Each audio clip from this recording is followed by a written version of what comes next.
Hi, I'm Chef Meg Galvin, and we are revisiting, reworking a Tex Mex calzone. It's a real quick, makes a great Friday night or even weeknight meal. And so I have a little saute pan, and this is a non-stick pan.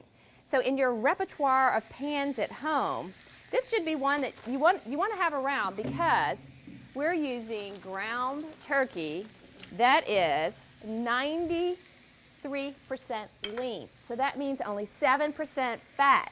So we're really not going to get a lot of fat coming out of this. Probably not even much that you can drain.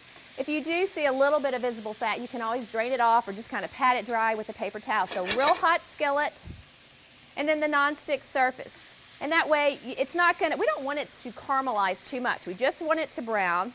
So to this, I'm going to add a ½ cup of chopped white onions.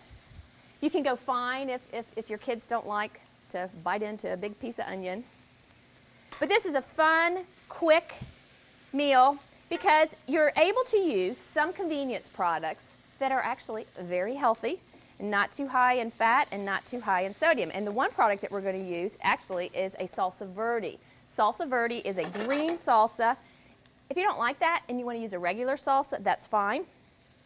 Feel free to go ahead and get your basic red tomato salsa in this. What that's going to do, it's going to add a lot of flavor without adding a lot of fat. We're also going to incorporate a vegetable with some red pepper, so diced fresh red pepper. So we're just cooking the ground beef down. And then to this, what I'm going to add is a little bit of garlic. So you always want to kind of get the pan going and then add the garlic so the garlic doesn't burn. And I'm just hitting it with the microplane. So you can see it's just kind of coming out underneath. Now, salsa verde is made from green tomatoes. And they're not an unripe green tomato. It's tomatillos, which are these guys. And you see that they've got a little papery skin around them, and they're great. They have just great, great flavor. So if you see them and you haven't tried them, pick them up and try them. You could use a little bit of a garnish with them for this recipe, but they're a lot of fun. Something new to add to the kitchen. So garlic's in. Now the one thing that I always say is you should cook your spices. And we're going to add those spices in right now. So we're going to add a little bit of a Tex Mex flavor with cumin and chili powder. And see, that's just moisture from the onions. And we're getting there. So we're just browning off the meat because we're going to cook it a little bit longer once we get the spices in and the peppers in. So I'm going to go ahead at this point and get the spices in. So the chili powder and the cumin, and it's really going to bring out a lot of flavor and smells kind of coming in the kitchen. This is when everybody's going to run in and go, oh my gosh, what's for dinner? So this is fun. In my family, we always do like Friday night pizza night. And I actually make the dough, so I usually make a whole wheat dough. So what we're going to use, since this is a quick meal, we're going to use a thin crust pizza dough that you can buy in the refrigerated section of your store. And so I've just laid it out. I put a little bit of flour underneath. You're going to want to get a sheet pan with some cornmeal on it so that it sits up real nice on the pan. If you have a baking stone at home, that's great too. The one thing that I will tell you is that if you are going to use the baking stone, don't preheat it for this because with this type of dough, it's going to end up, you won't be able to form it together on the pan. So if you want to preheat it, that's fine, but we're going to form the calzones on a little cutting board instead. You never want to work on a board that's 450 degrees. So we've preheated our oven, 425 degrees. Your oven has racks. The higher the oven, higher the item is in the oven, the more intense heat. Pizzas love intense heat, or calzones, because basically that's what we're making. So put that oven rack up a little bit higher. So we're going to add 3/4 cup of the salsa verde, and then we're going to add the peppers. Now, I always add the peppers at the end.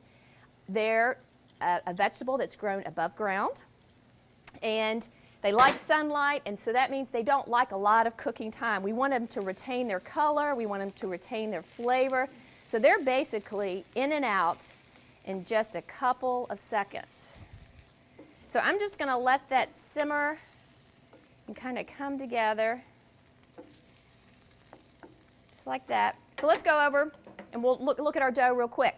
Now, I'm not a big bread carb type eater. I mean, I do, but I like not a whole lot at one time. So with this recipe, if you don't want to eat a lot of bread, you could put the mixture in a little cot dish or a little ceramic dish and just put a little bit of the dough on top. So when I made this for my family, that's what I did. So we're going to take the dough and we're going to go ahead and cut it in half and then cut it in half again just to have everything ready to go. So that what we're going to do is we're going to put the mixture on one side and fold the dough over.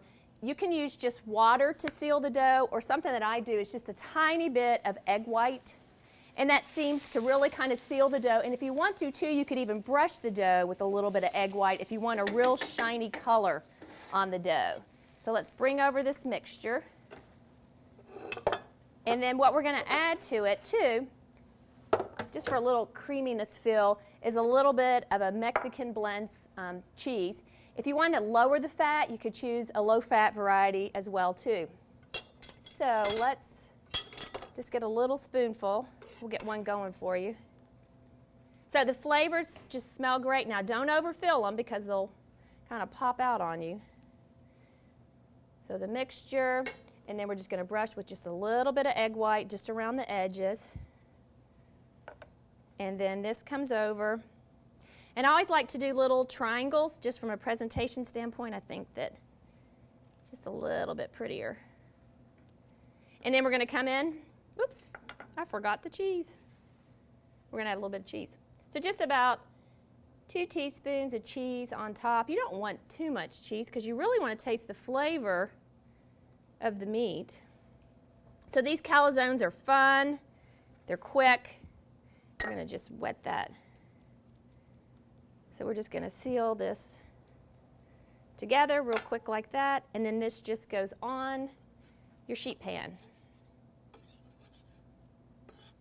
All right, our little calzones are ready to go, and then I want to show you that one for those of you that don't want to eat as much of the dough. So I just took a little bit of the dough, and then I'm just using a little ring mold. You could use a top to a jar. Don't feel like you have to go out and buy ring molds. And then I'm just going to take that little bit of dough and put it on top. So you can see I have 4, 5, and then enough left over for lunch tomorrow. So it's a great recipe, and it's a great way, too, to have a good, fun lunch the next day. So these are going to go in the oven for about 20 minutes, basically just until the dough puffs up and gets brown, and they're going to be great. All right, they're ready to go. We add a little cornmeal to the baking pan since we didn't use a stone so that they'll free up easily. It's not going to add any calories. So they all look really pretty. We do have a little dusting of flour on these guys. So I think I'm going to take just this one. Now, salsa verde or just a traditional salsa are very low in fat and low in calories, so it makes a great dipping sauce for this meal. So we've just added just a little bit of that. And then here's our little guy. If you are trying to reduce your carbs, you can have the one with a little bit less of the dough. It's a great dish, Tex Mex calzone.